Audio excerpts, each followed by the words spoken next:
anybody go tell him, she no go believe him.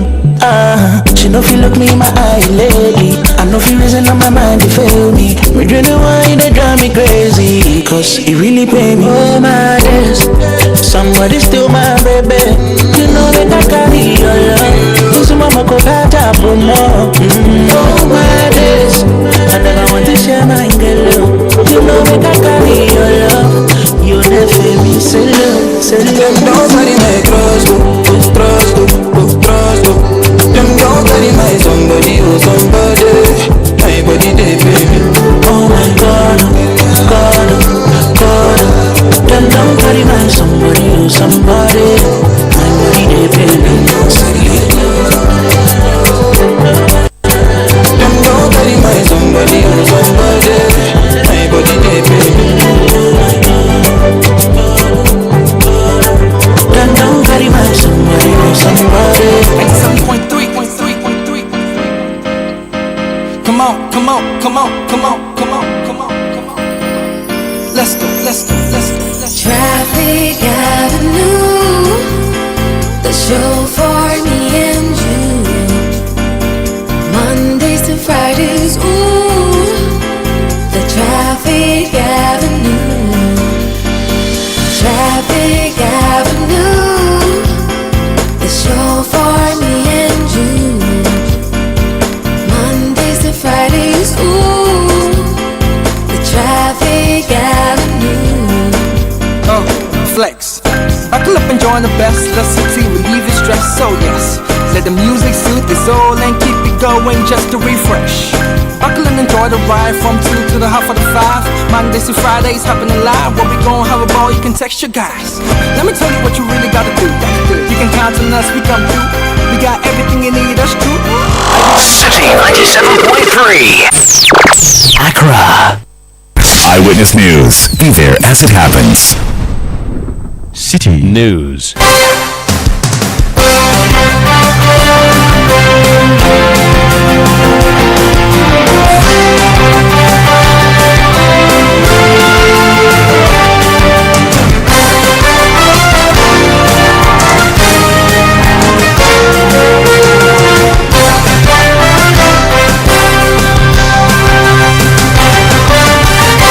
It's 17:30 GMT. This is Eyewitness News on 97.3 Citi FM.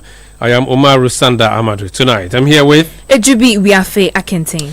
And coming up over the next 90 minutes. We can confirm from our evidence on the docket, we lost a whopping 548,333,542 cedis and 65 pesos. Attorney General Dr. Dominic Ayine to put former Sports Minister Yusuf Mustafa and other former officers of the National Service Authority on trial for alleged embezzlement of NSS funds. We'll be telling you more on what the Attorney General has been saying. Also coming up, Parliament summons Electoral Commission Chair Jean Mensah over the stalemate in Ablekuma North constituency following last year's elections. And later on Eyewitness News, the Ghana Registered Nurses and Midwives Association's industrial action, initiated on 2nd June 2025, is hereby suspended. Good news as Ghanaian nurses call off their strike after a meeting with Parliament's Committee on Health. Stay with 97.3 Citi FM for more on this and many other stories on Eyewitness News. And in business, IMF to factor Citi gains into next review of Ghana's program with likely revisions to key economic indicators. That's in 15 minutes from the Citi Business Desk. Eyewitness News is live across Ghana on a host of affiliate stations. We are in Nakwanduri on SCAP 101.3 FM. We are in Boku on Source 100.1 FM. We are in Navrongo on Mike 105.3 FM. We are in Laura on Westlink 88.1 FM. We are in Tamale on Diamond 93.7 FM.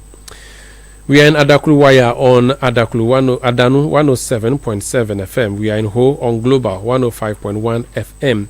We are in Kumasi on Alpha Radio 104.9 and Orange 107.9 FM. We are in Gosu on Hammers Radio 106.5. We are in Sunyani on Greener 95.9 FM. In Takrady, we are on Sky FM 93.5, Beach FM 105.5, and Premier FM 100.5.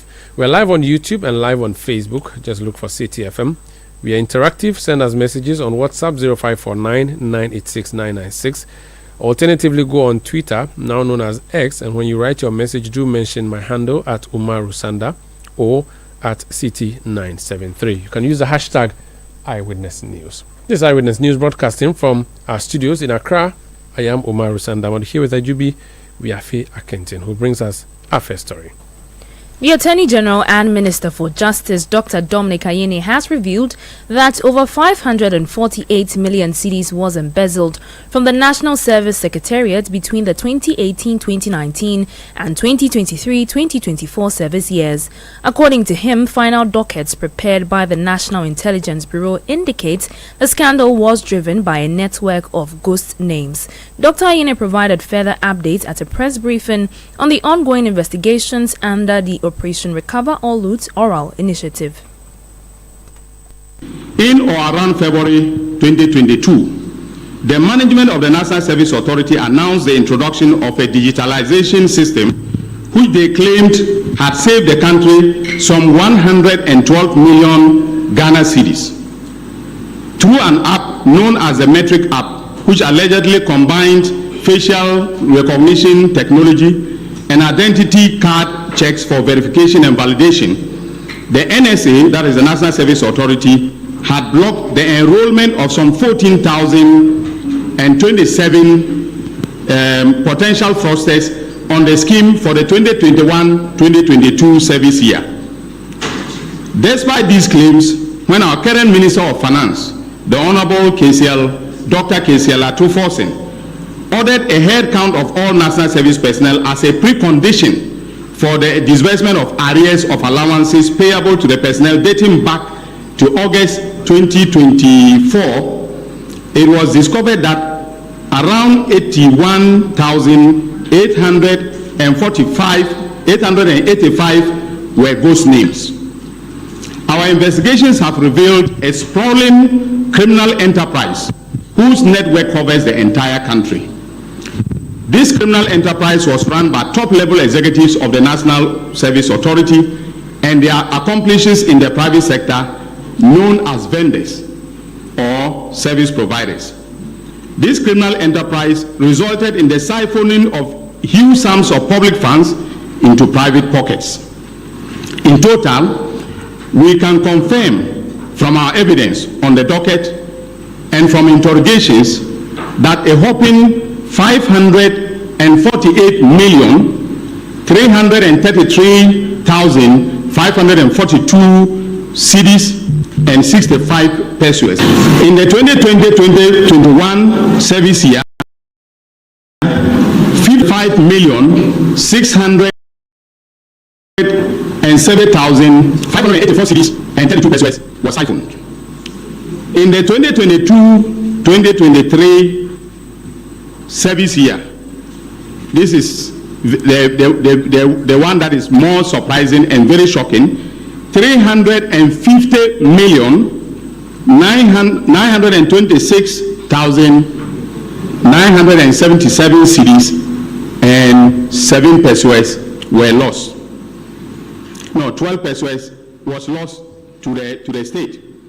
And then for the 2023-2024 service year, 32,881,157 and 7 pesos was lost to the Republic. In total, as I stated, we lost over 548 million Ghana cedis to the criminal enterprise perpetrated by these executives, these directors and staff, as well as the service providers in the marketplace. Dr. Dominic Ayine also disclosed that Gift Your Worry Mensa exploited the National Service Personnel Allowance System by using it as security for a 30 million CD loan from the Agricultural Development Bank ADB at a 23% interest rate. Some directors, such as Gift Your Worry Mensa, created and executed a meticulously detailed plan using NSP National Service Personnel Allowances as security to obtain a loan of 30,698,218 cedis, 69 pesos, from the Agricultural Development Bank, ADB, at an interest rate of 23%. She achieved these results by using other people's information to register a company called Blocks of Life Consult without their knowledge or permission. Subsequently, she presented Blocks of Life Consult through a middleman in the person of Maxwell Akwesi Oforuminta to an official of the Agricultural Development Bank, and enlisting her husband, Mr. Peter Mensah, a lawyer, to act as one of the directors or representative of the said company. She told ADB that the company specialized in supplying home appliances to national service personnel and proposed that ADB finance the company to enable it to supply these items on hire purchase basis to the service personnel, with the NSA being responsible for handling the deductions and repayments. During the period, suspect Gifty was the acting director, Gifty Oware Mensah was the acting director of the authority. However, on the marketplace of the authority, there was no indication that Blocks of Life was a registered vendor. Within 2 service years, suspect Gifty Oware Mensah used a total of 9,934 ghost names to misappropriate the aforementioned funds. Investigation further established that after ADB transferred the funds into the account of the company, she subsequently transferred the funds into 4 different company accounts with the names of Amiacom, Scaffold, Oche, and Aristo Logistics and Trading. It was further established that suspect Gifty is a director of Amiacom, and Scaffold Company Limited belongs to suspect Abraham Gazi. That between 3rd March 2023 and 24th May 2024, suspect Gifty transferred 22,925,518 Ghana cedis and 69 pesos to Amiacom, 1 million Ghana cedis to Scaffold, 1,572,000 Ghana cedis to Oche, and 5,200,000 Ghana cedis to Aristo Logistics and Training. Dr. Ayine added that investigations point to the involvement of former top officials, including former Directors General Mustafa Yusuf and Osei Esibe Entry.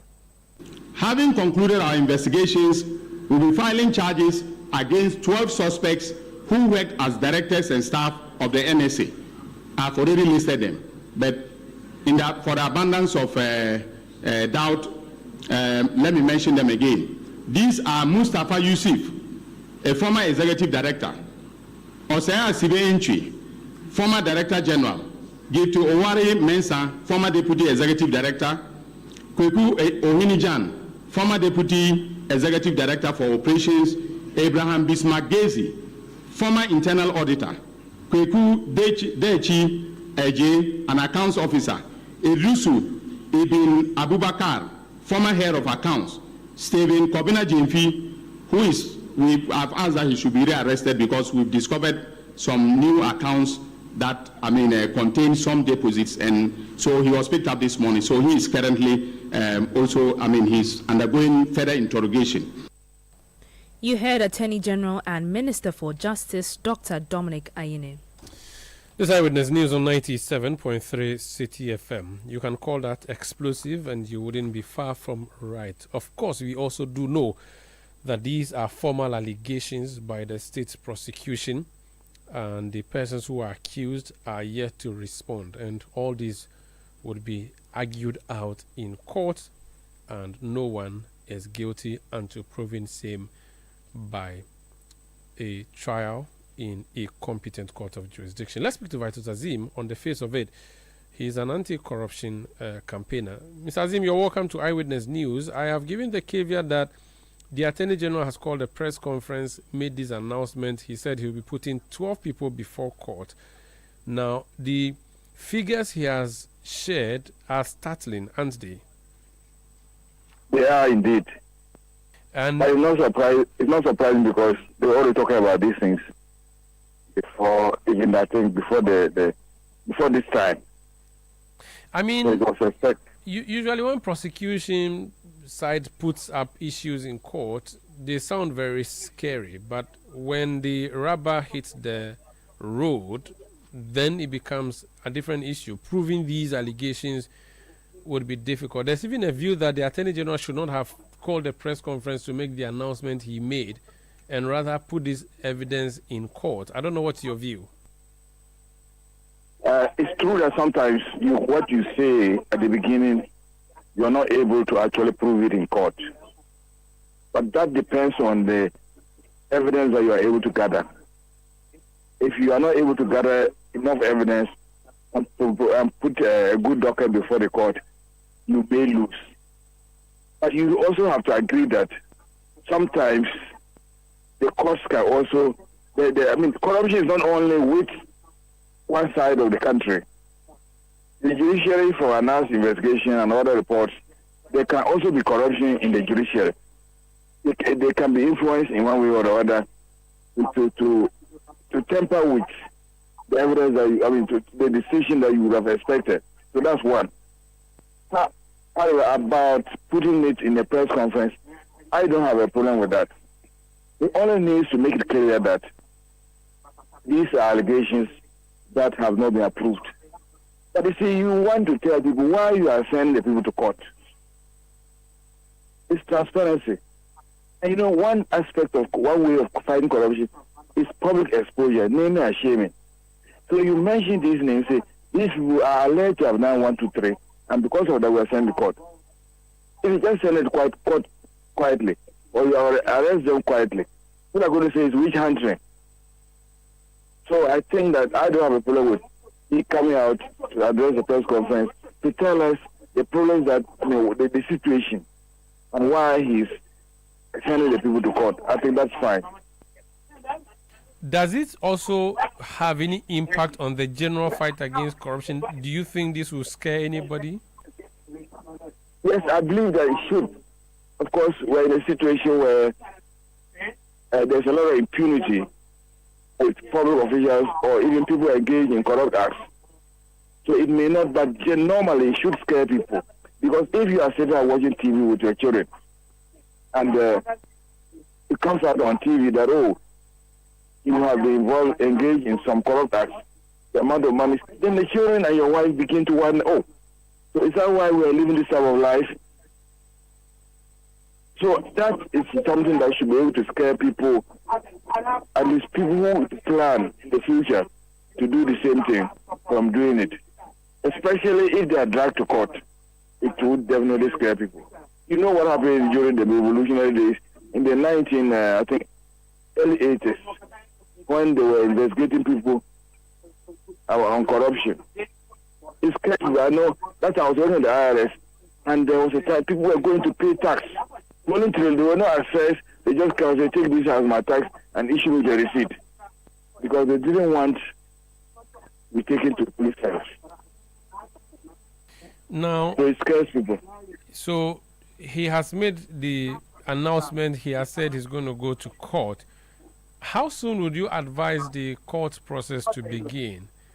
And again, the issue of delays in justice administration. On the one hand, the people who have been named, they may plead guilty or otherwise. If they plead otherwise, then it means their names, of course, have been put in the mud. Some of them, one at least, is a member of parliament currently. How do you deal with this issue so that they do not become politicized? Because a lot of the times, our corruption cases get politicized and then the substance is lost. How do you reckon the non-politicization can happen this time? Well, as for not politicizing, it's very difficult. And that's one of the problems with corruption, fighting corruption in Ghana. Once you belong to a political party, sometimes people, your party members do not even know what you have done. They don't even talk to you to find out whether the governor, the accuser has a case or not. And they just start, sometimes they arrest somebody and put at the NIB or whatever. And the people, they go there to sit there the whole night, bonfire and that kind of thing. I think that is not helping us in the fight against corruption. But as for the delays, as I've said, it is not the Attorney General that should. He's not the only one that will determine the pace of the prosecution. Because the people will now be asked to get their lawyers, and the judiciary, the courts to have their own program already. So that one, we cannot determine. Unfortunately. Very well. We'll watch the space and see how things pan out. Before you go, there was a major announcement from the presidency about the contract with the sanitation company Zoom Lion. I don't know if you care to comment on that briefly before you go, if you have seen it. Yes. In fact, Manasa Zero has worked on this for a very long time.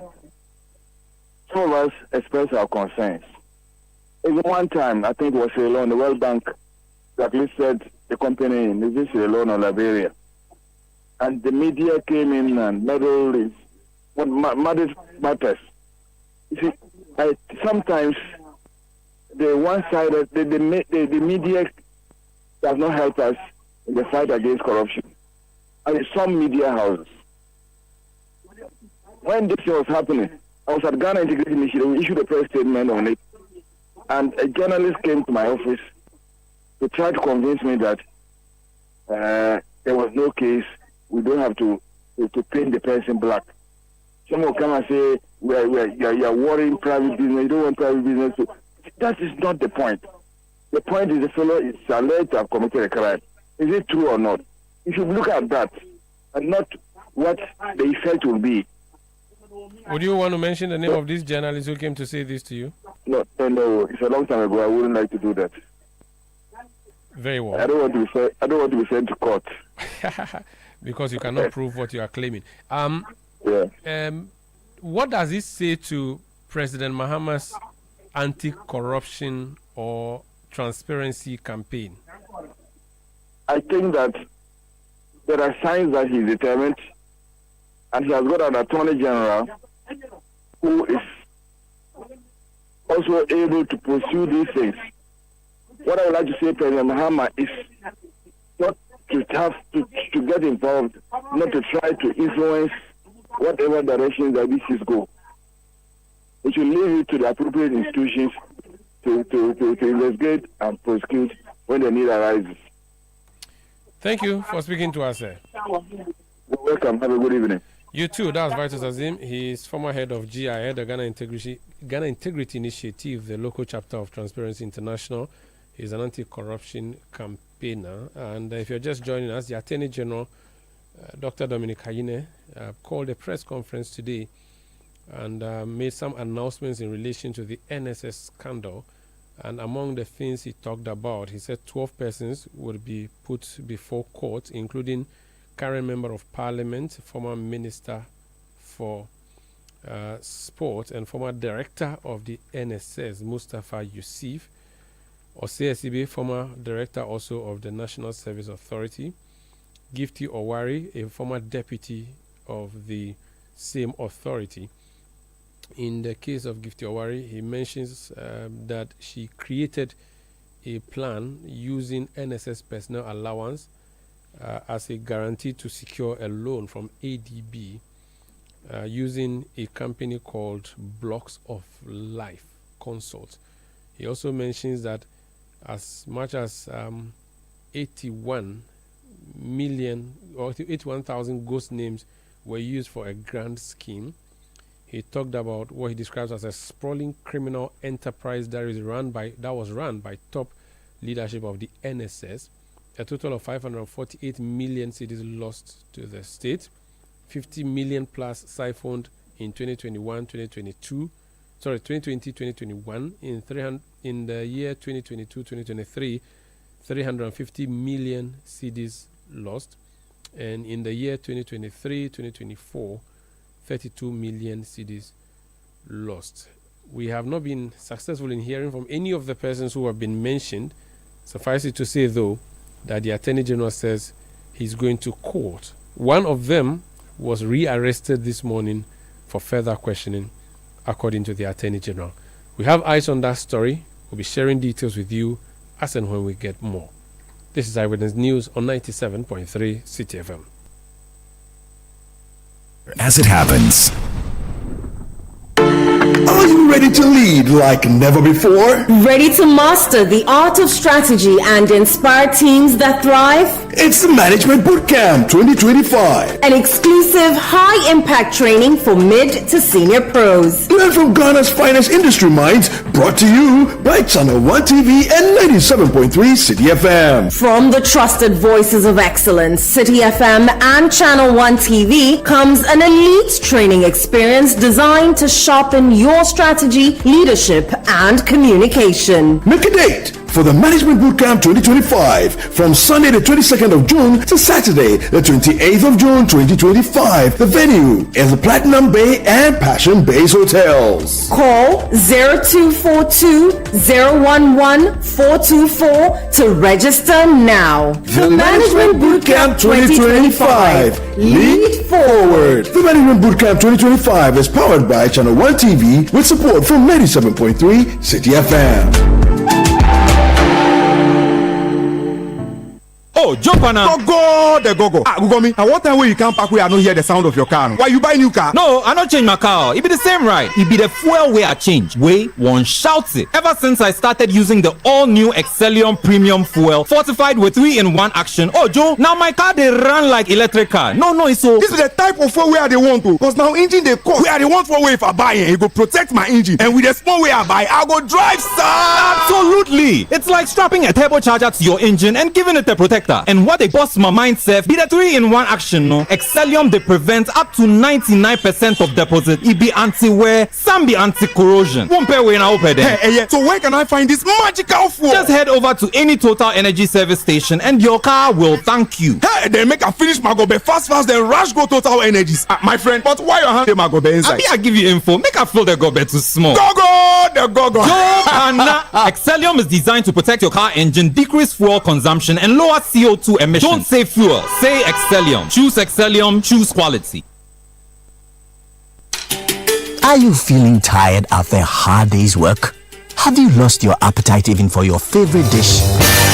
Viral Blood Tonic is a nutritionally balanced, pleasant-tasting tonic fortified with iron and vitamins to boost your appetite and energy levels for high performance. Viral Blood Tonic, easy to take and good for the family. Viral from Danex Iting Starwin PLC. If symptoms persist after 48 hours, consult a physician. This advert is FDA approved. Let your voice be heard on Eyewitness News on Facebook at facebook.com/Citi97.3, Twitter at twitter.com/Citi973, and Instagram at instagram.com/Citi973 with the hashtag Eyewitness News.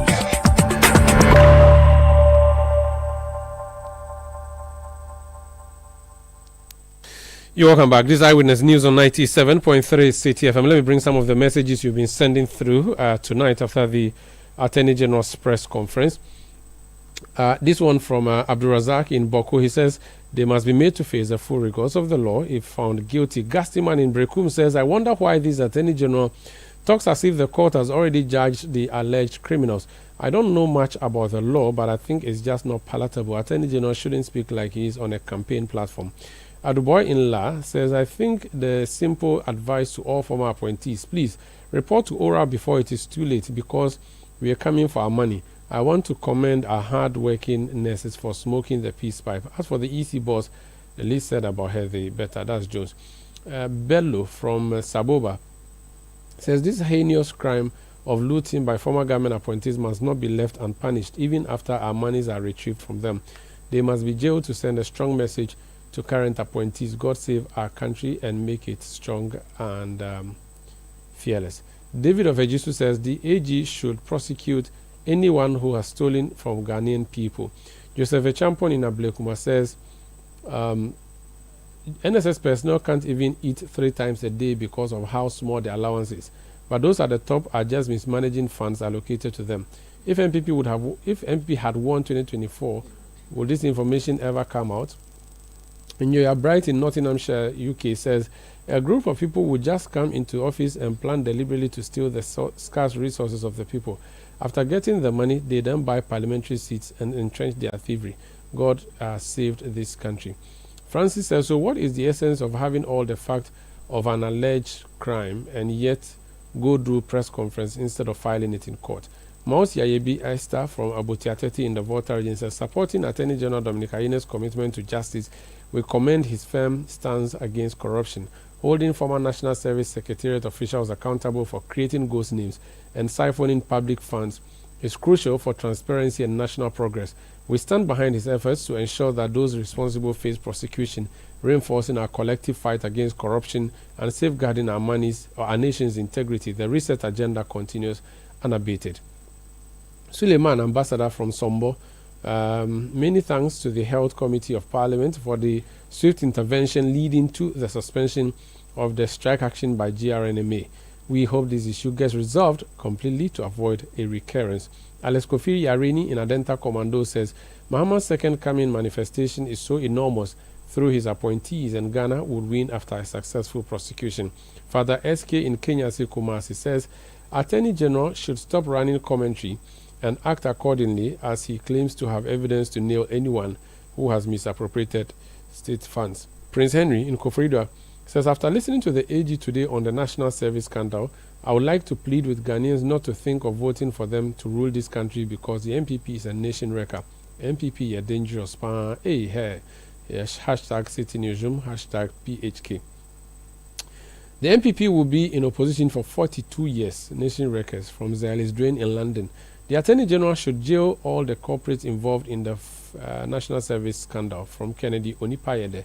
Alasan Hamdan in Nyoini South says, we welcome the Attorney General's decision to go after those accused of stealing over 548 million cedis from the National Service scheme through ghost names. No one should be allowed to misuse public funds and get away with it. Aka Paul Jr. in Havumim says, why does the Attorney General always put the horse before the cart? I'm sure you meant to say the cart before the horse, because if the horse is before the cart, that's very correct. It means the horse will drag the cart. What you meant to say was the cart before the horse, in which case the horse will just be named without going. Sorry for the commentary. He should go to court and stop prosecuting innocent people in public domain. Thank you, Akapo, for your message. In fact, when the AG mentioned the amount of money that were misused under leadership of Yagaba Kubori MP as CEO of NSS, AG, please make the state get back this huge amount from this nation rockets, you see. Mama Sisi Radapa is next. Honorable Ayuba sends that message from Yagbon, North Gonja District, Savannah region. My heart bleeds, and I will tell you why. In this country, when crooked politicians embezzle public funds, they chop the monies in the quiet with their families. Yet when the law catches up with them, they ask the ordinary Ghanaian to make noise for them, just like the former Gabonese president was asking the world to make noise so he could be reinstated to continue the chop. Unfortunately, there are still grown-up citizens of this country who will leave their lawful occupations to respond to such calls, forgetting that we are here because since independence, crooked politicians have been stealing our monies. We, the people from Oyarifa, that's the name of this particular texter.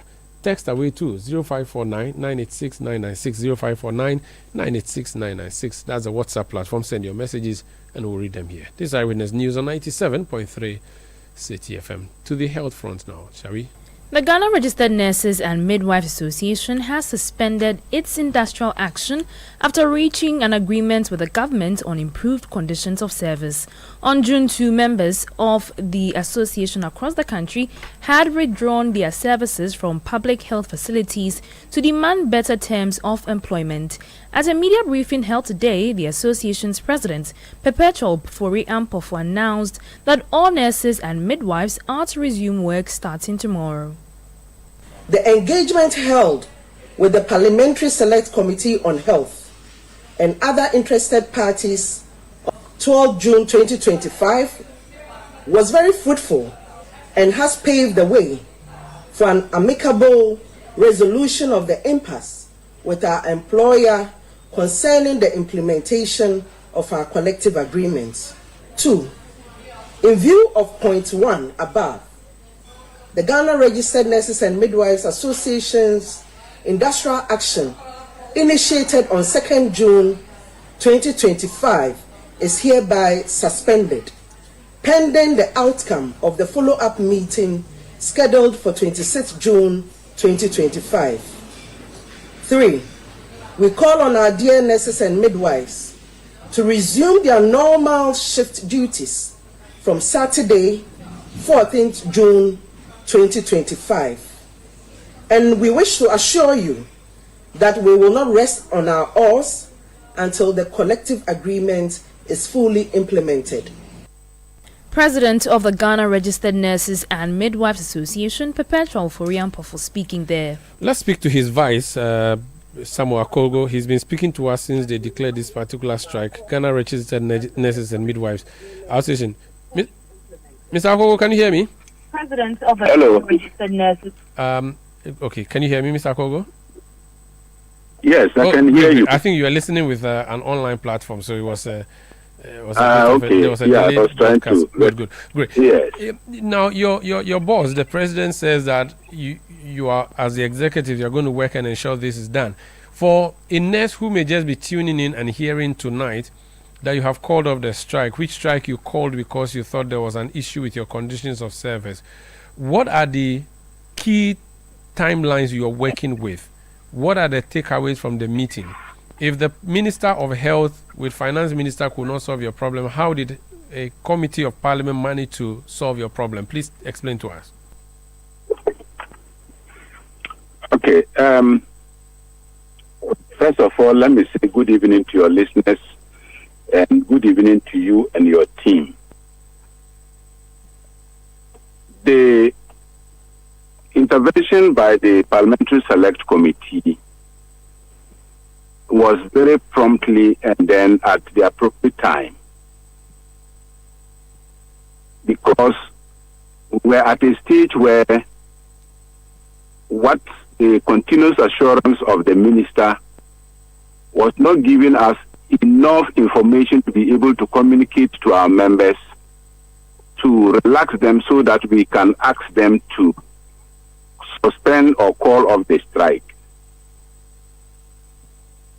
What we discussed yesterday in Parliament was very fruitful. And as you would have heard from our press release, we are waiting for the 26th June meeting to come. It will be from there that we will know whether the meeting we had with the Parliamentary Select Committee yesterday has actually yielded the fruits that we felt yesterday, that it was welcoming, and then we could take some steps to suspend the strike. Okay, so this suspension will be lasting to the end of the month. Is that the understanding I should get? Come again? This suspension is pending a final determination. When? I will say that I do hope we will reenact this very sad experience, because the people we engage with are honorable men with integrity, and we want to trust that it is not just a political game, but from all that went through, you could see the commitment of these honorable members of Parliament. As you will be aware, the committee comprises of both the majority and the minority, and each and every one of them discuss the issues strictly based on how fair it will be for us, how we can ensure that the health system is restored. And so we trust that the promise that on the 26th, when we come, they will firm up some of the discussions that we had yesterday. We have no doubt that it shall come to pass. Is there a possibility that the ultimate outcome would be that hold on till next year? Is that something that is possible to be seen, or that's not likely?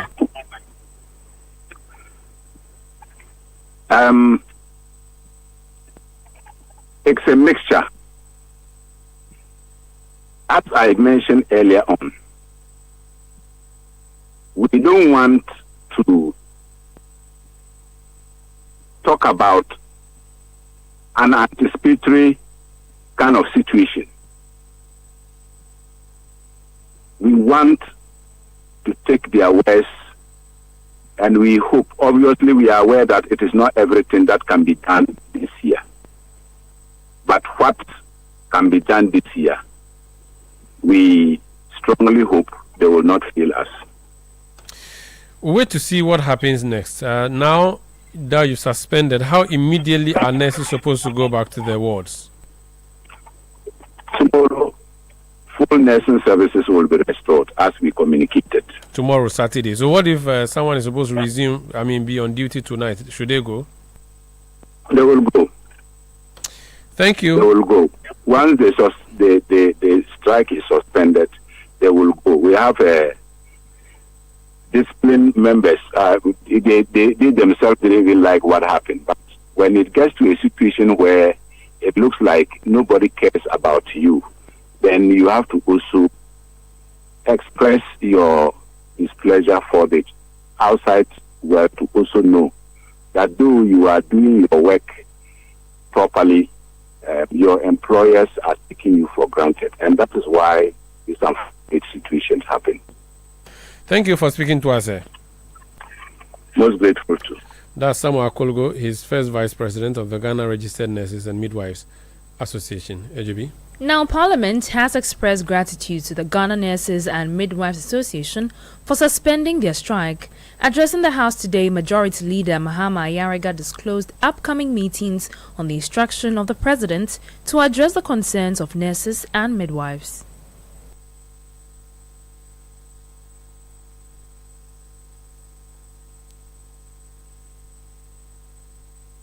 Deliberations yesterday, and the registered nurses and midwives requested for time to go and think about the plea that this House made to them to call off the strike whilst we engage government on their demands. They did have their consultations, and I am pleased to inform the House that the Ghana Registered Nurses and Midwives Association Council met yesterday after their deliberations with this House and issued a statement calling off their strike. And so I think that this House should collectively thank the leadership of the Ghana Registered Nurses and Midwives Association and thank all the nurses and midwives for deciding to return to work. We have since communicated the decision to His Excellency the President, and in the coming weeks His Excellency has directed some meetings to discuss the demands that they have made of government. You heard Majority Leader Mahama Ayariga speaking there. This is Eyewitness News on 97.3 Citi FM. Dr. Nana Yufriye, he had issue with the speakership a few days ago when he insisted that a statement had to be made on the floor of Parliament about this particular matter. He's a ranking member on the Health Committee and MP for Ifidrasi Asokre Mampong. I keep saying Mampong, forgive me. Honorable, you're welcome to Eyewitness News. All right, I'm told I do not have Dr. Yufriye on the line. Let's talk about other things we're expecting in Parliament. AGB? Parliament has summoned the chairperson of the Electoral Commission to answer some questions next week. Pressure is mounting on the Commission to make a decision on the outstanding Ablekuma North Parliamentary election after several attempts to recollate the results of the 2024 polls. We'll come back to that. Let me go to Dr. Nana Yufriye. Doc, you're welcome to Eyewitness News. Hello? Doc, can you hear me? Senior Anchor, can you hear me? Apologies. Yeah, I can hear you. Okay, I can hear you. Okay, great. Yeah. I don't know what magic wand your committee possesses, which the Minister for Health did not, because in the past it sounded as if there was a standoff between the Ministry of Health on the one hand and the nurses on the other. In fact, the three ministers who called a press conference said dealing with this issue or responding to the nurses' demand was simply going to be impossible because of the huge budgetary allocation that would be needed. What did you say to them? How did you manage to get them to suspend their strike? Yes, a very good evening to your listeners. And I'll say that now it's just the posturing. I mean, when you have a conflict situation for effective communication, I think we should all be guided by the Kilman's theory. If you have two people being affected, then conflict persists. So the parliamentary committee, the posture, of a kind where we were seeking the cooperation of the nurses. They're a very solid team, very organized team, and they are right, because you see the cadre of health professionals, all of them have gotten their CBA signed off last year with the previous government. The only cadre in the healthcare space who have not had yet is the nurses. It's not like anything they're asking for is new. It's just what the rest asked for that has been given to them, that yet has not been given them. So we told them from first principles that you are right. Everything I said, I was clear in my mind that they were right. But the good thing is that they were hearing it from the minority who side with them. We side with them with their right. Except we're asking that on the face of what is right, before Ghanaians and before God, can we give an opportunity for 2 weeks so that we can be able to pursue their concerns from the legislative angle, push the executive to some sort of a halfway settlement of the issue. Now, what happened was we pleaded with them to get some 4 out of the 8 they are asking for, so that at least we can also ask government to do some 4 for now, and then in the next budget cycle we can do the remaining 4 for them. Remind you, all the health care, they are all enjoying their rights except the nurses. So it's a fair call. So they had to actually excuse themselves to go and have a lot of discussions. They came back, and then we also got the ministers to excuse us. And then later on, we put ourselves together, and then we said to them. So the ministers did not commit on anything, but they thought reasonably the 4 they put on board, they are also going to discuss. The Minister of Health is going to discuss with the appointing authority, and the finance is going to do the same. And then in 2 weeks, they will bring a feedback on it for us. That posture from government was also okay by virtue of the representatives there, and that posture by the nurses was also okay. There's something they didn't have, and I'm sure because the minority was so involved and so appealing to them, they saw that it was more of a bipartisan approach to the issue, and therefore they needed to also give us an opportunity to see what we can do. And that is more of what allowed them to go and give a feedback to their council, and they have given us this 2 weeks to see what we can do for them.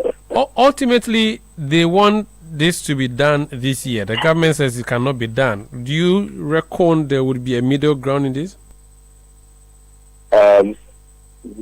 There must be. There will be a middle ground on this, and I believe there will be the point where it has been so difficult to talk about this issue was when you are on strike, and therefore you are pushing the executive. We made them clear when I was speaking to them that respectfully, I am not in the executive, and I am not in there.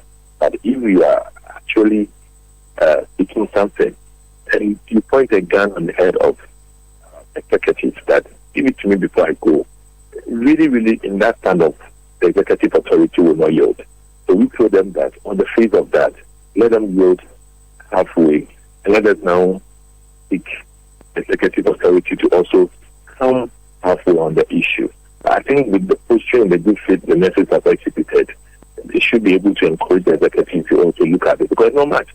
The allowance and research one in total is going to only 900 people the whole country. 900.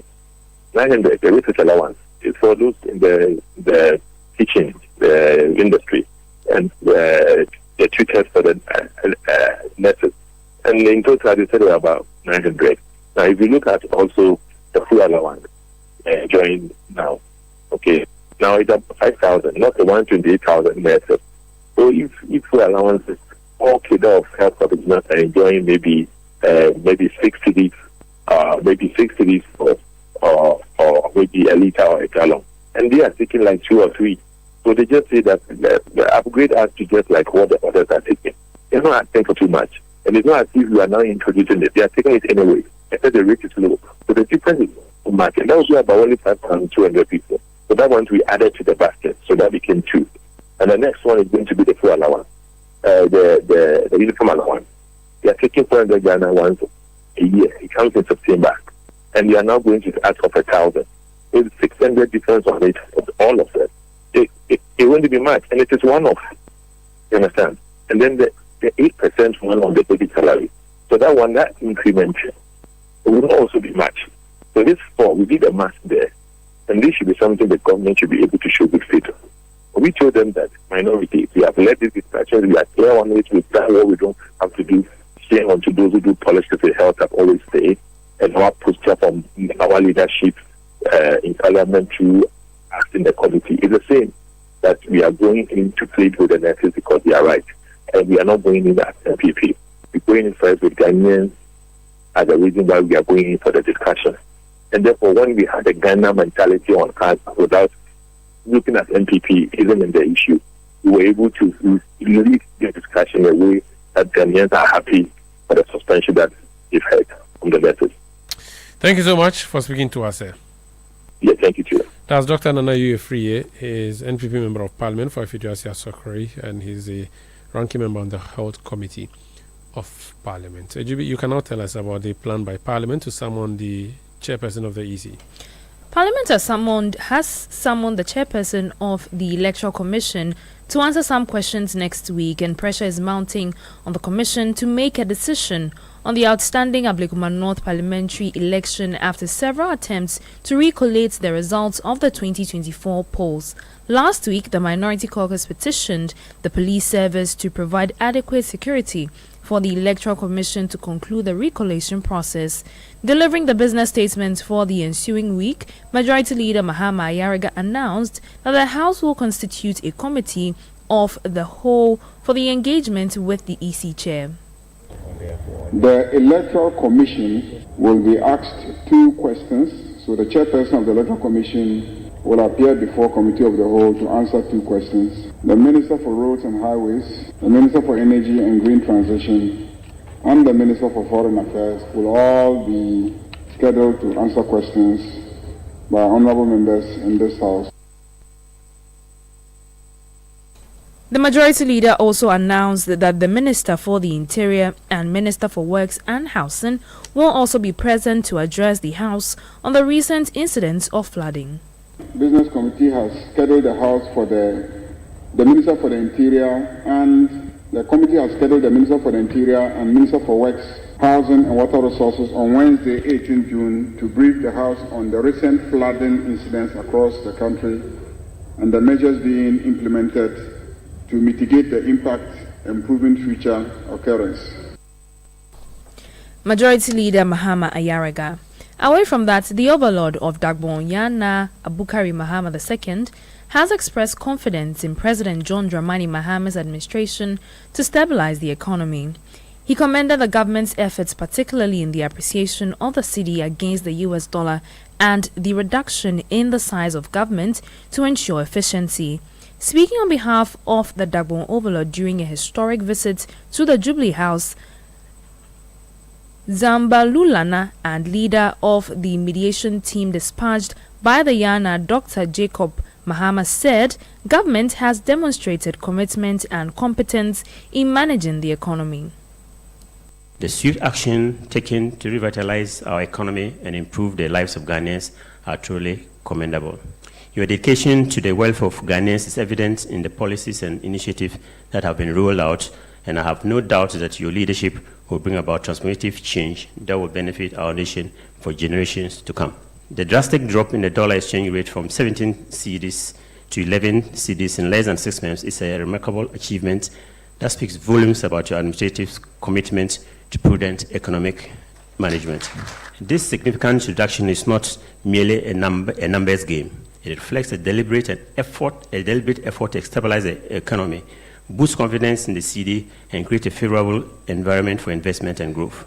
The leaner cabinet you have established is a shining example of your dedication to efficient governance by strengthening the cabinet and reducing the number of ministers and presidential staffers. You have demonstrated a commitment to eliminating redundancy, enhancing productivity, and ensuring that resources are allocated where they are needed most. This bold move sets a positive tone for your administration and underscores your resolve to lead a government that is of the people, by the people, and for the people. You heard Dr. Jacob Mahama, and he is the leader of the mediation team dispatched by the Yana. Meanwhile, President John Dramani Mahama has announced a raft of development projects to transform the northern region. These include the construction of town water systems in Bimbala and the implementation of the Yindi water supply system, which is expected to bring relief to communities currently facing water crisis. Under the Northern Savannah Economic Transformation Program, over 10,000 hectares of irrigated land is to be developed in the Nasia, Dungu, and Bulung program areas. This project is expected to create jobs for over 8,000 young farmers and boost the production of rice, maize, and soya bean. We're targeting 3 crops. Over 5,000 youths from the northern region are expected to be trained in employable skills such as carpentry, welding, tailoring, shea butter processing, and agribusiness. These efforts align with our broader vision of the 24-hour economy strategy, which will provide new job opportunities and extended business hours across agro-processing, logistics, and community services.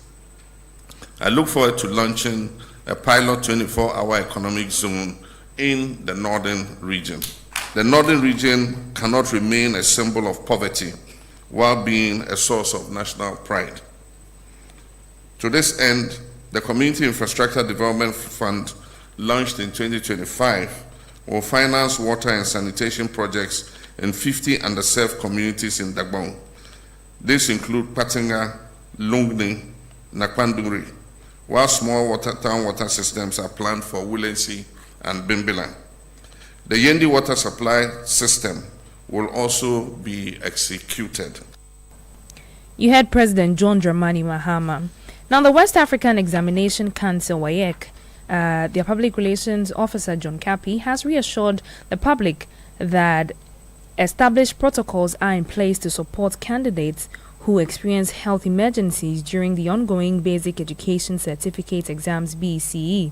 This reassurance follows recent incidents, including a pregnant candidate who gave birth during the examination and a 15-year-old student from the Kanda cluster of schools who fell ill shortly before the exams and was attended to by medical personnel in a military ambulance. Speaking to Channel 1 TV on Breakfast Daily Show, WAEC's head of public affairs, John Kapi, stated that medical teams are stationed at various examination centers to provide immediate assistance when needed.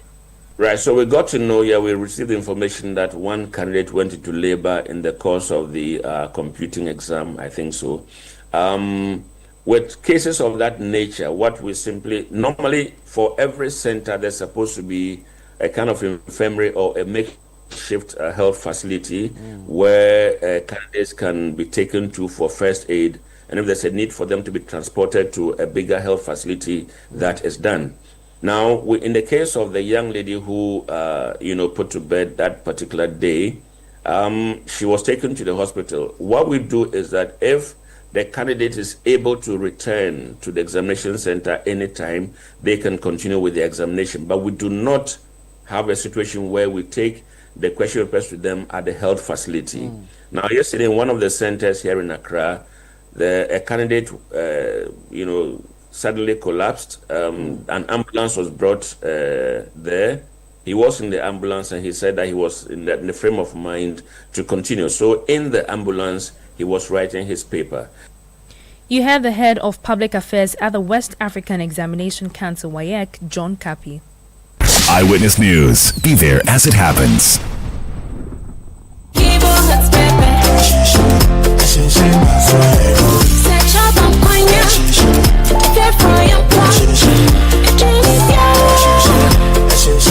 Spaghetti, noodles, fire,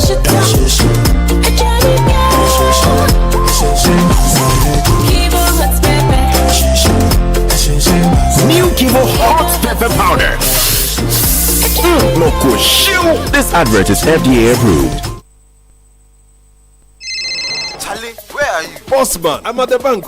Really? But your car is in front of your house. Bro, my bank on my phone, Charlie. Oh, how? EcoBank, bro. With EcoBank mobile app, I can do everything, anywhere, anytime. Listen, I just checked my account balance, paid Ahmed's school fees, and sent money to my grandma at Wale. Oh, wow. Wow. Masa, just download the EcoBank mobile app from the Google Play Store or the App Store, or dial *770# and be your own bank manager. Manager. Whether to pay bills or fees, to check account statements, send money across Ghana, abroad, and more, EcoBank mobile app has got it covered. EcoBank Mobile, making everyday people live everyday lives the EcoBank way. EcoBank, the Pan-African Bank. A former good year to a famra quinso, a sumasi and nuboni edjadi, any enua enya papa, a bo on my Ghana kayepa, yandati and yadi acto amaniemu. A disse, or koya sai, a would jedia and famra quinso, ya yirimu. Sienina ya kayeho eboma, a jedia and famra quinso, you bet me a siano quine. A buying ashasia, a jedia and famra quinso, watch it here, and Ransua a fahono, wa yirimu kete, wa bois ama main kanko ejina ne naso so bi kase wonu bedi dwa emfamra kwan so akase da bi se wo hunu se wo bi nso etu sa anamona yibambofo asutre yankamom sisi a ne yankuntia se ya madwadie mu da hofan a etofa pempa emanne ane enchirima nyina. Eyewitness News. Be there as it happens. Get the details. Every significant financial transaction, every market movement, and all the policies that affect your business. Citi Business News. Be informed. Time now for Citi Business News on Eyewitness News. I am Ejupi Wiafe Akinting. Let's settle for the details. The International Monetary Fund, IMF, is closely monitoring the recent sharp appreciation of the Ghanaian cedi and will factor it into its next economic reviews of Ghana under the ongoing bailout program. The fund says it is tracking exchange rate movements alongside other key indicators to ensure they remain consistent with the country's recovery and fiscal stability. Here is IMF Communications Director Julie Kozak. What I can add about on the question about the cedi's sharp appreciation is that of course, as we look at a program, we look at all of these developments, including, of course, developments in the exchange rate, and so future program reviews will provide an opportunity for the team to carefully assess all of the evolving macroeconomic and financial conditions, including exchange rate movements, and to ensure that the program's targets and objectives remain appropriate and achievable. Julie Kozak is IMF Communications Director.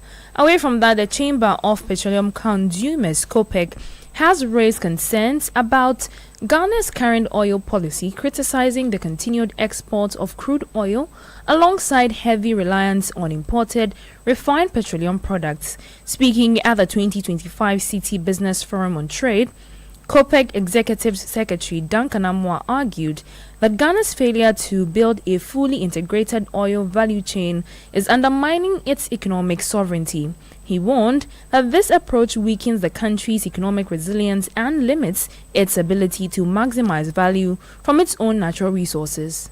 If as a country with hydrocarbons, we cannot integrate the upstream, midstream, and downstream to give our people competitive advantage, then I don't know what we are doing. Because this is where it gets sickening. You produce all the hydrocarbons here. You allow the IOCs, international oil companies, to ship everything back to the UK, to Holland. They go and refine. Midstream, we take 400 million USD every single month to go and import back into the country. Then we sell, we send the money back to those economies. So if eventually we are building their economies for them, but the raw produce sits with us. Duncan Amwa is the Executive Secretary of the Chamber of Petroleum Consumers, COPEC. Now, the construction sector is poised for a 7.6% growth in 2025, following a strong rebound of 9.6% in 2024. This is per an assessment by Fitch Solutions. The recovery after 2 years of contraction is being fueled by easing inflation, better fiscal space and rising infrastructure demand in major urban centers like Accra and Kumasi. Now, with urbanization projected to reach 65.5% of the population by 2034, the long-term outlook, according to Fitch, remains positive despite lingering fiscal risks. Now, the International Finance Corporation, IFC, has begun engagement with the Ghana Institution of Surveyors to fast-track sustainable building practices in Ghana. This will be backed by the Economic Affairs Secretariat of Switzerland and the EDGE Green Building Certification Program, which is equipping for professionals with tools to reduce energy, water, and carbon intensity. Senior Country Manager at IFC, Kylie Kelhofer, says the initiative is expected to shape a new generation of climate-smart infrastructure leaders. Through our collaboration with the SECO partnership and the surveyors and the EDGE program, we're keen on helping professionals build their skills to support this effort and to meet this rising demand for climate-smart and financially sound designs and construction. So we're delighted with this work with the Ghana Institute of Surveyors to offer this training to practicing professionals. Today we celebrate 31 professionals from the Ghana Institute of Surveyors who've successfully completed the DFGE training. They completed all 7 course modules and demonstrated real commitment to their skills and to implementing these skills here in Ghana. And just to share, so far over 200 professionals and students in Ghana have completed this course. Senior Country Manager at IFC, Kyle Kelhofer. Meanwhile, players in the sustainable construction space want more adoption of green building practices to future-proof the built environment of Ghana. Failure to act decisively could degenerate into severe economic consequences.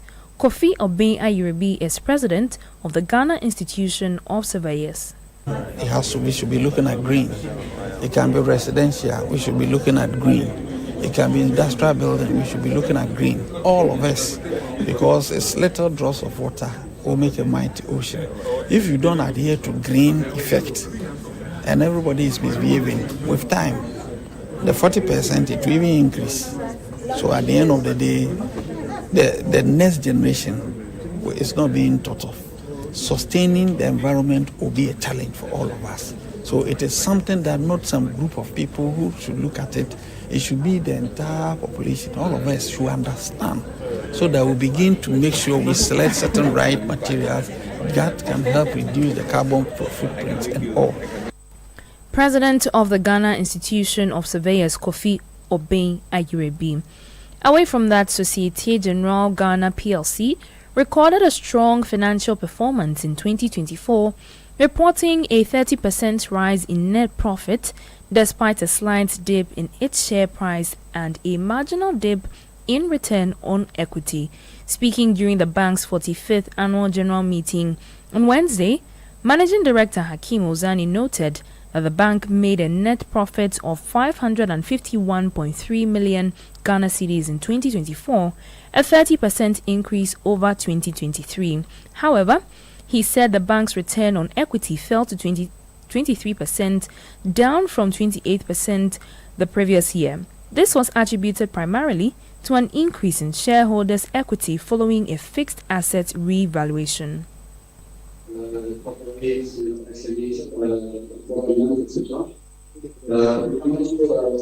Speak about the NPL has dropped to 16.6% from the 19.5% of last year, despite the large growth of the credit outstandings. Growth was globally above also the one of the industry, we have 25% growth. Plus 5% on the gross one side, which is 24% on the industry side. At the same time, increasing the loan book has documented the bank to also strengthen the capital adequacy ratio of 18.8%, almost 20%, largely above the requirement, and indeed so we can have the net result of 551 million, which is represent 20% growth on a year-on-year basis.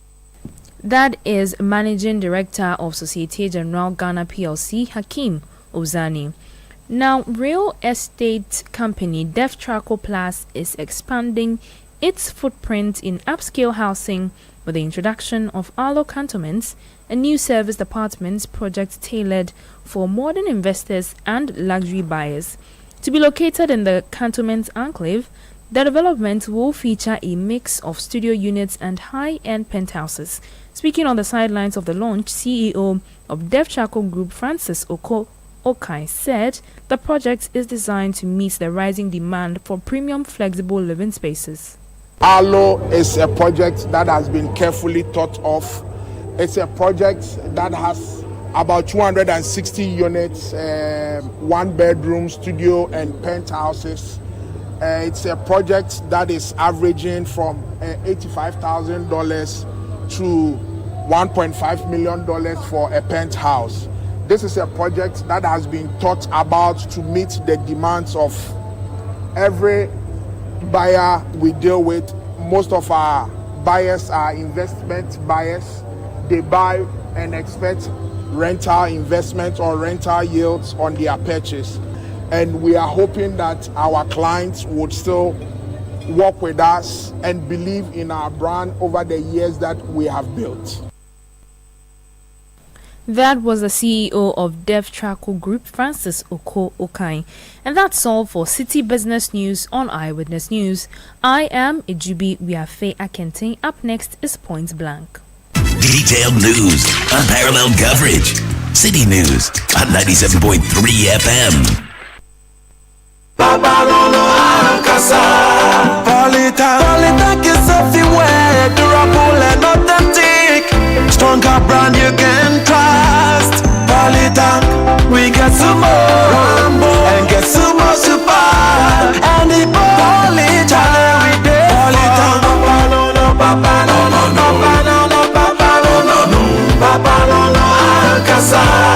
Polytech, always the best. Hey, so as for you, every day you are just pressing your phone. Why? Are they paying you? They are, Oma.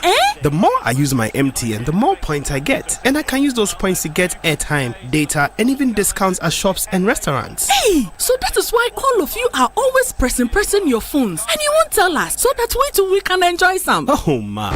There's always more to enjoy with MTN Rewards. Just keep talking, testing, and browsing all day, every day to collect your points and use it to redeem amazing offers and discounted freebies right away. There's so much available for you. So dial *550# and get your reward today. Let's go everywhere you go. Kweku, have you heard what they are doing on MTN?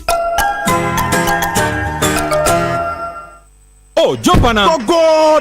Google me. At what time when you come back, we are not hear the sound of your car. Why you buy new car? No, I not change my car. It be the same, right? It be the fuel way I change. Way one shouts it. Ever since I started using the all-new Excellium Premium Fuel, fortified with 3-in-1 action. Oh, Joe, now my car they run like electric car. No, it's so. This is the type of fuel where they want to. Cause now engine they cost. Where they want for way if I buy it, it go protect my engine. And with the small way I buy, I go drive sir. Absolutely. It's like strapping a turbocharger to your engine and giving it a protector. And what they bust my mindset be the 3-in-1 action, no? Excellium they prevent up to 99% of deposit. It be anti-wear, some be anti-corrosion. Won't pay when I open them. Hey, so where can I find this magical fuel? Just head over to any Total Energy service station and your car will thank you. Hey, they make a finish my gobe fast, then rush go Total Energies. My friend, but why your hand my gobe inside? I give you info. Make a fill the gobe too small. Go. Excellium is designed to protect your car engine, decrease fuel consumption, and lower CO2 emissions. Don't say fuel, say Excellium. Choose Excellium, choose quality. Eyewitness News. Be there as it happens.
This is Point Blank on Eyewitness News. I am Umaru Sanda Amado. Tonight on Point Blank, the minority leader and MP for Efutu Alexander Penyo Maki has moved for the Speaker to review the ruling of First Deputy Speaker on March 5, 2025, which sustained the preliminary objection raised by the majority leader against the moving of the minority leader's private member's motion, urging the House to inquire into the government's directive to state institutions to terminate all appointments post-December 7, 2024. The majority leader objected to the March 3 motion, citing ongoing legal proceedings. The First Deputy Speaker upheld the objection, citing prejudicial comments. Let's listen to what happened in Parliament today. Arise to move this House pursuant to Order 127 of the Standing Orders, that you review the ruling of the First Deputy Speaker on 5th of March 2025, sustaining the preliminary objection raised by Honorable Majority Leader Mr. Mahama Ayariga against the moving of the private member's motion listed as item 16 on page 6 of the order paper of Wednesday, 5th March 2025, and same captured in the official report of the House for the said date. Mr. Speaker,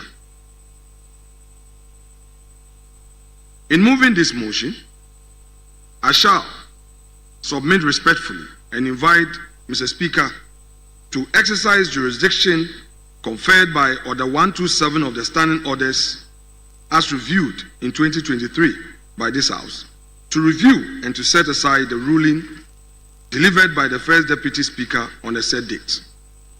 Mr. Speaker, the ruling sustained a preliminary objection to my motion listed as number 16, which sought parliamentary consideration of Chief of Staff's directive concerning mass revocation of public sector appointment on grounds that it was sub judice to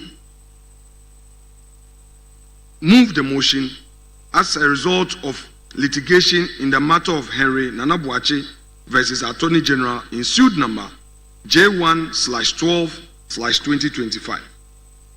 Right Honorable Speaker, the impugned ruling, while reflecting commendable concern for procedural propriety, fundamentally misconceives the nature and application of the sub judice rule, erroneously subordinates Parliament's constitutional mandate to the mere existence of related litigation, and establishes a dangerous precedent that threatens the very foundation of parliamentary democracy in Ghana.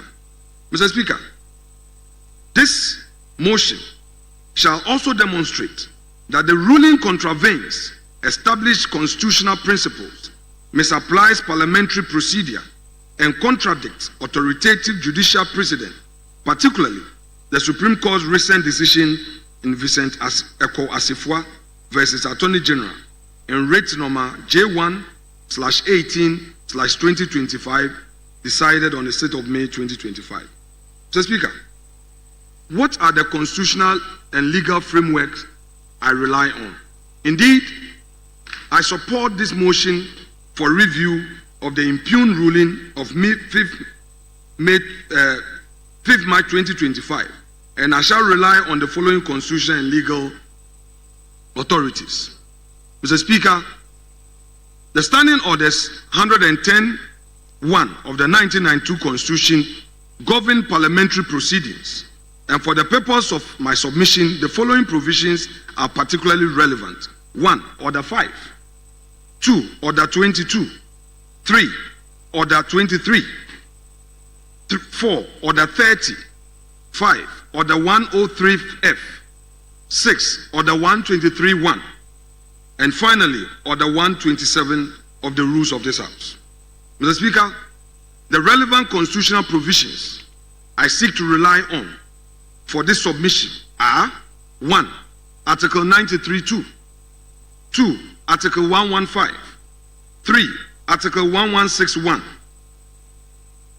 4, Article 122, and finally, the 5th, Article 127, which of course guarantees judicial independence but does not, respectfully, and I submit, preclude parliamentary discussions of sub judice of matters unless they are prejudicial.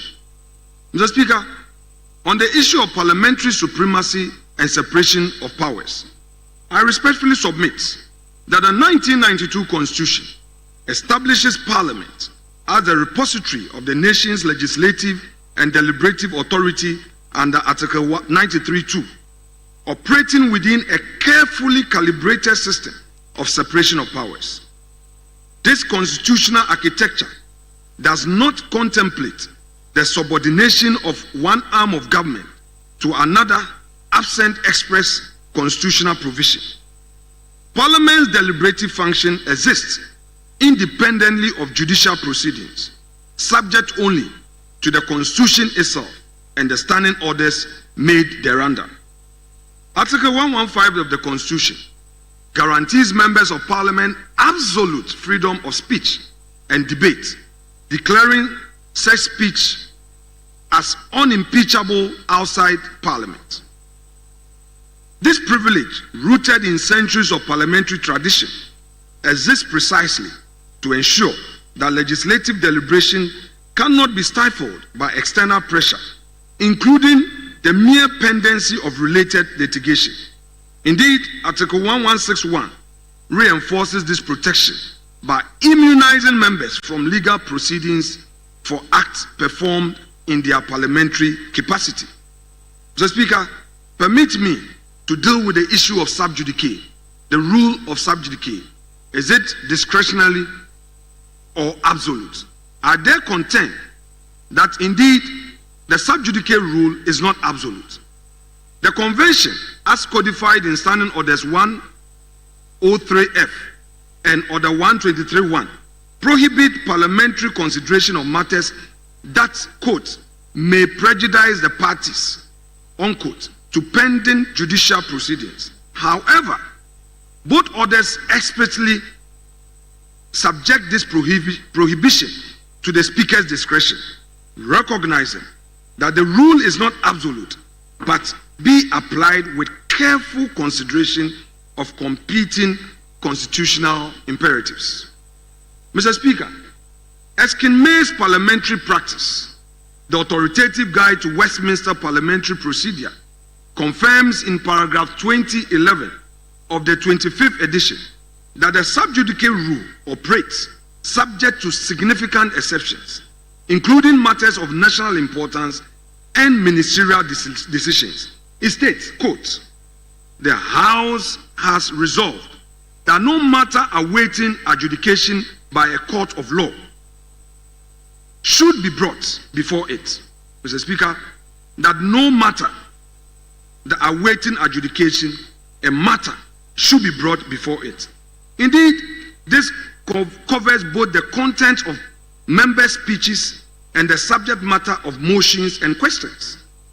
The resolution means that matters currently before the court cannot be raised in a motion or amendment save where legislation is under consideration, where a ministerial decision is in question, where, in the opinion of the chair, issues of national importance are concerned, or where the chair otherwise exercises their discretion, end quote.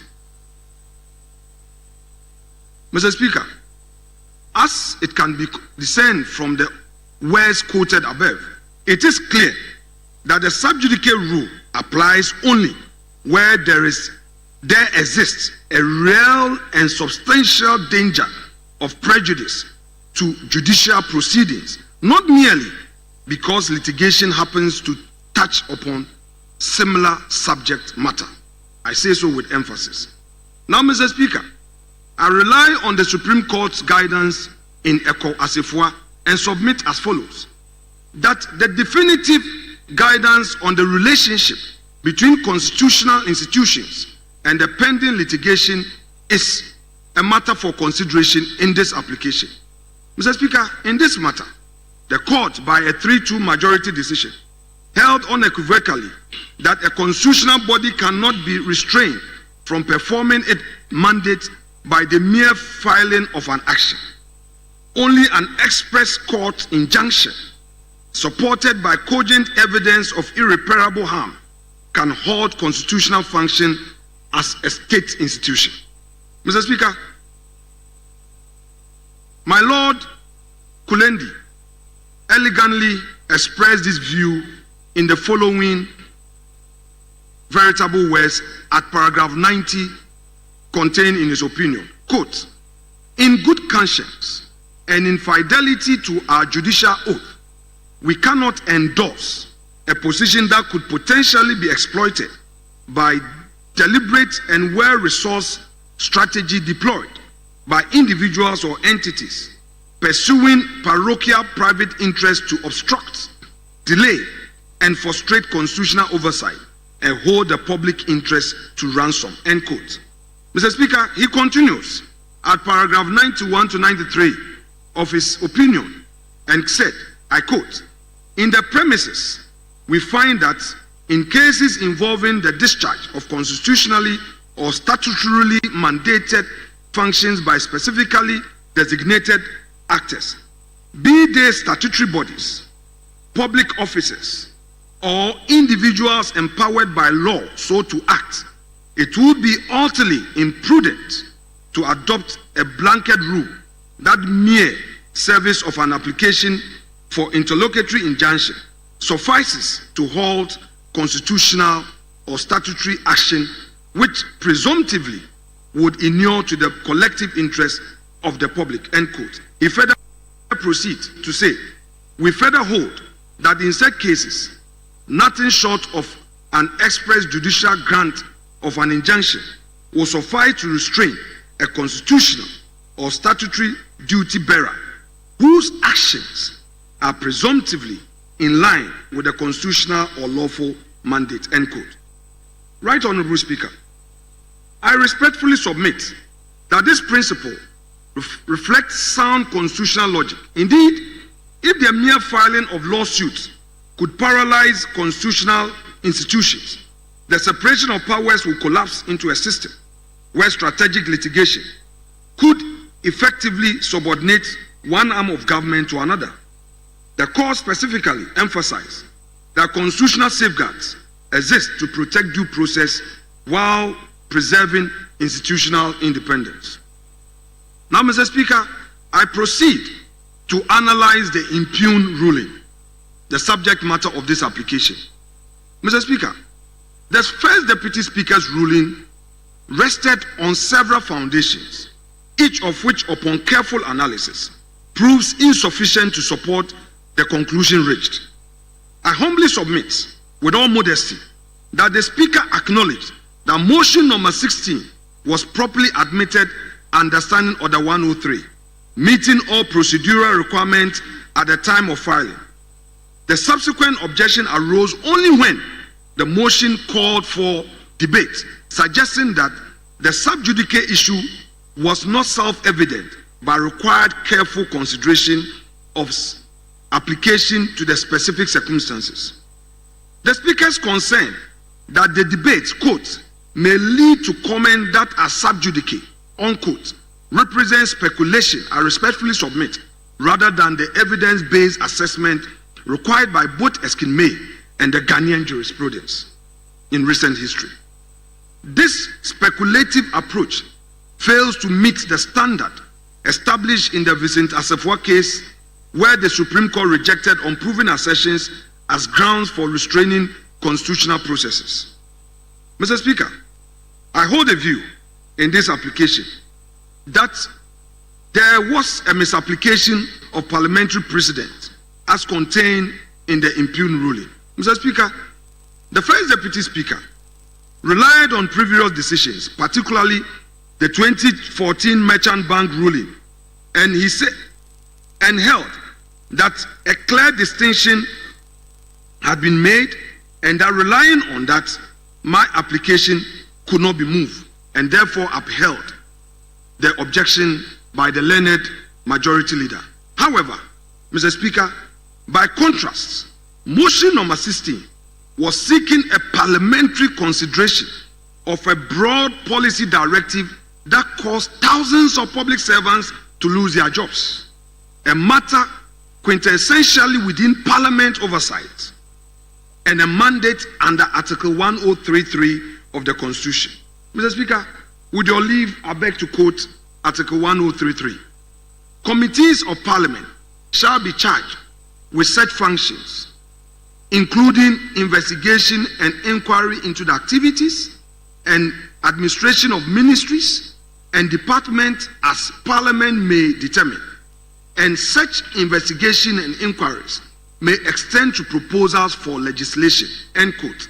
Mr. Speaker, it therefore follows that the issues raised by motion number 16 are perfectly within the constitutional ambit of this House. The submissions of Alexander Afenyo Markin